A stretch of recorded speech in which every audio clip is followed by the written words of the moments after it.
விரோதமாகவும் கட்டளைகளால் நமக்கு விரோதமாகவும் இருந்த கையெழுத்தை குலைத்து அதை நடுவிலே இராதபடிக்கு எடுத்து சிலுவின் மேல் ஆணி அடித்து துரைத்தனங்களையும் அதிகாரங்களையும் முறிந்து கொண்டு வெளியரங்கமான கோலமாக்கி அவைகளின் மேல் சிலுவையிலே வெற்றி சிறந்தார்.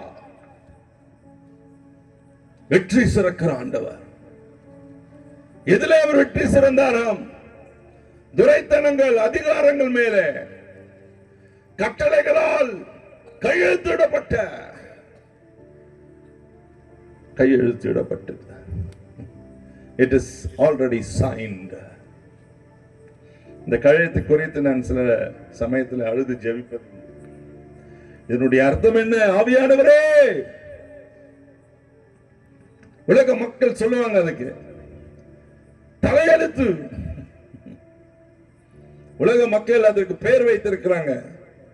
அவன் தலையில எழுதப்பட்டிருக்கிறதுப்பா, அதுக்கு பெயர் தலையெழுத்து. தலையெழுத்து எப்படி வருகிறது? இதற்கு ஒரு பெயர் உண்டு.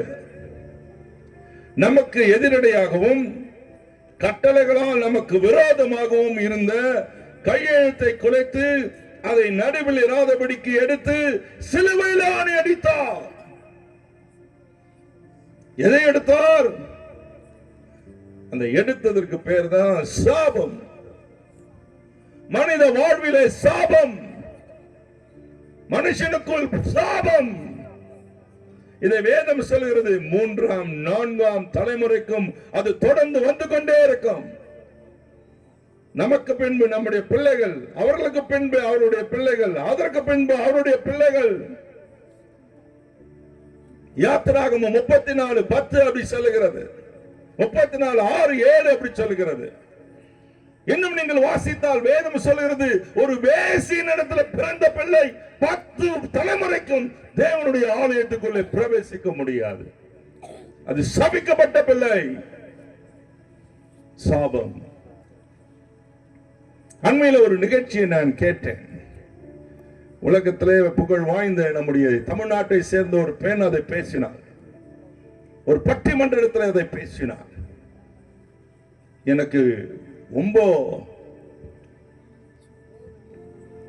பிரியமா இருந்தது அவள் பேச்சு. அவள் சொன்ன ஒரு கதையை உங்களுக்கு சொல்லுறேன், கேளுங்கள். சாபம் எப்படி வருகிறது என்று அறிந்து கொள்ளுங்கள். ஒரு குறிப்பிட்ட ஊரிலே ஒரு செல்வந்தன் இருந்தான். அவன் பெரிய அட்வொகேட், அதிகமான பணம், பெரிய பெரிய செல்வந்தர்களோடு பழக்கம். அந்த பகுதியிலே இருந்த அநேக பணக்காரர்கள் இவனுடைய நண்பர்கள். Thank you, Holy Spirit. Shakala Turama. அந்த செல்வந்தனுக்கு ஒரு மகன் இருந்தான். அவனுக்கு திருமணத்தை நடத்த முடிவு செய்து திருமணம் நாள் வந்தது. அந்த திருமணத்திலே பெரிய பெரிய பணக்காரர்கள் வந்திருந்தார்கள். திருமணம் முடிந்த பிறகு விருந்து நடைபெறுகிறது. முதலாவது பந்தி கையினால் பொறுக்கி எடுத்ததை போல தேசத்தில் இருந்த பணக்காரர்கள், அறிவாளிகள், மிகுந்த செல்வந்தர்கள், மிகுந்த செல்வாக்கு மிக்கவர்கள் முதல் பந்தியில் உட்கார்ந்து சாப்பிடுகிறார்கள். தடபுடலா அந்த விருந்து நடக்கிறது. பெரும் விருந்து. பெரியவர்கள் மற்றவர்கள் காத்திருக்கிறார். இந்த விருந்தை பார்ப்பதற்கு, யாரெல்லாம் சாப்பிடுறாங்கன்னு பார்ப்பதற்கு இந்த அட்வொகேட் உள்ளே போனான். உள்ள போய் ஒவ்வொருயா பார்த்தா ஒரே சந்தோஷம். உனக்கு அவரா? ஓ இவரா? ஓ நீங்களா? ரொம்ப சந்தோஷம், சாப்பிடுங்க. எப்படி இருக்குது என் விருந்து? நடந்து போய்கொண்டே இருந்தான். ஒரு இருக்கையிலே ஒரு விருந்து சாப்பிட்டவனை பார்த்து அதிர்ந்து போனான். அந்த விருந்துக்கு அழைக்கப்படாதவன், சரியான வஸ்திரம் உடுத்தாதவன், ஒரு பரதேசி, ஏழையானவன் அந்த ஒரு விருந்தில உட்கார்ந்து சாப்பிடுகிறான் ஆசையா. இவனுக்கு மிகுந்த கோபம் வந்தது. நேரே அங்கே போனான். நிறுத்தடா சாப்பிடுறத. உன்னை யார் கூப்பிட்டாங்க? நீ அழையாத விருந்தாளி, அதுவும் முதல் தரமான விருந்தில முதல் பந்தியில சாப்பிட நீ உட்கார்ந்து இருக்கிறாய். உனக்கு எவ்வளவு துணிகரம், எழுந்துடான்னு சொன்னான். அவனோ, ஐயா ரொம்ப பசிக்குது, சாப்பிட ஆரம்பிச்சிட்டேன், கொஞ்சம் பொறுத்துக்கு முடிச்சிட்டு போயிடுறேன். இவன் சொன்னா, என் முதல் விருந்தில நீ இருக்கவே முடியாது. ஒரு நாள் எங்க வீட்டு சாப்பிட முடியாது. வெளியில போய் நில்லு, மிச்சம் மீதி இருந்தால் உனக்கு கொடுக்கிறேன் என்று அவன் கழுத்தை பிடித்து இழுத்து வெளியிலே துரத்தி விட்டான். வெளியில போனவன் திடீரென்று நின்றான். அவனை பார்த்து சொன்னான், இன்னும் 16 நாட்களுக்குள் உங்க வீட்டில் ஒரு துக்க விருந்து இருக்கும், அந்த விருந்துக்கு நான் வருவேன் என்று சொல்லி போனான். போடா பரதேசி, ஓடிப்போ, உனக்கு ஒரு பேச்சா? செய்தி வந்தது. வரவேற்பிலே மகன் மருமகள் நின்று வருகிறவர்கள் எல்லாம் கை கொலுக்கிக் கொண்டிருந்தார்கள். திடீரென்று அந்த மகன் அப்படியே உட்கார்ந்தான். எல்லாரும் வந்து சொன்னார்கள், மகன் திடீரென்று உட்கார்ந்துட்டப்பா. ஓடினான். மகனே என்ன ஆனது? எனக்கு என்னவோ மாதிரி இருக்குது, மயக்கமா இருக்கு. ஊரில் இல்லாத மருத்துவர்களை எல்லாம் அழைத்தான். விலை மதிக்க முடியாத மருந்துகளை வாங்கி கொடுத்தான். அந்த சில நாட்கள், சில 2-3 நாட்களுக்குள் அந்த பையன் மரித்து போனான். இப்போ 16வது நாள் துக்க விருந்து.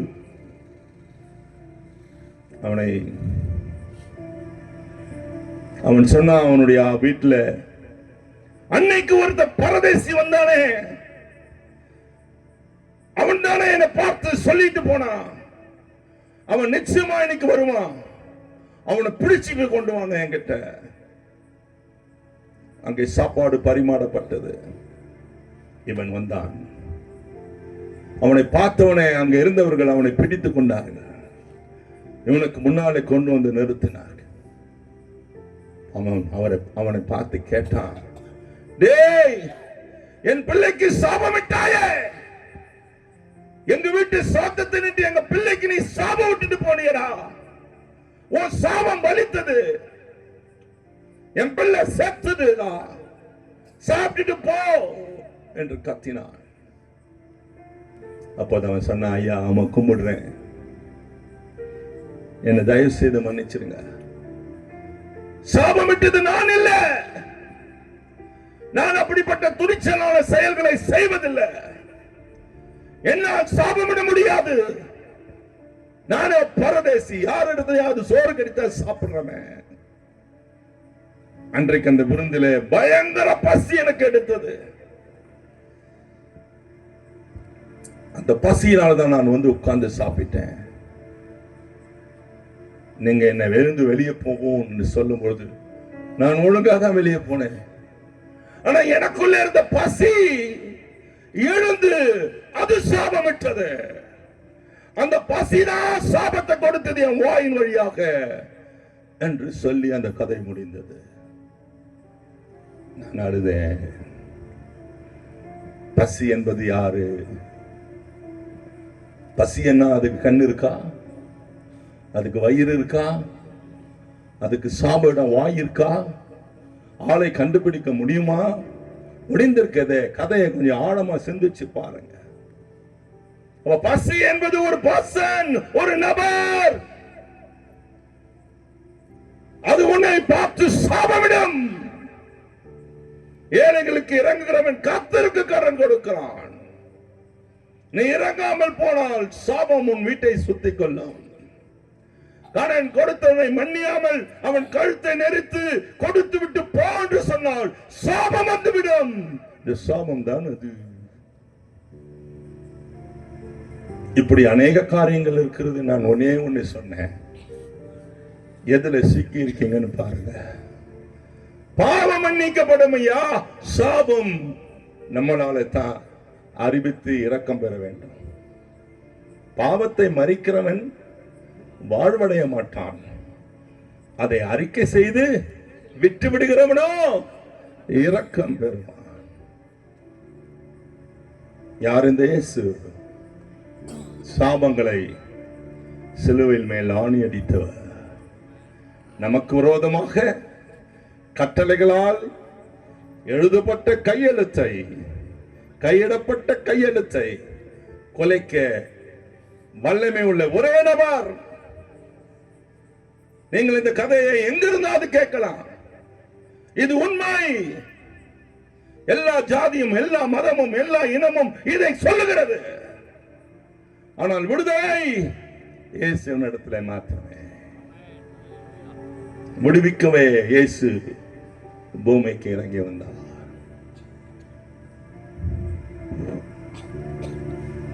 கடைசியா யார் இந்த இயேசு? வேதம் சொல்லுகிறது,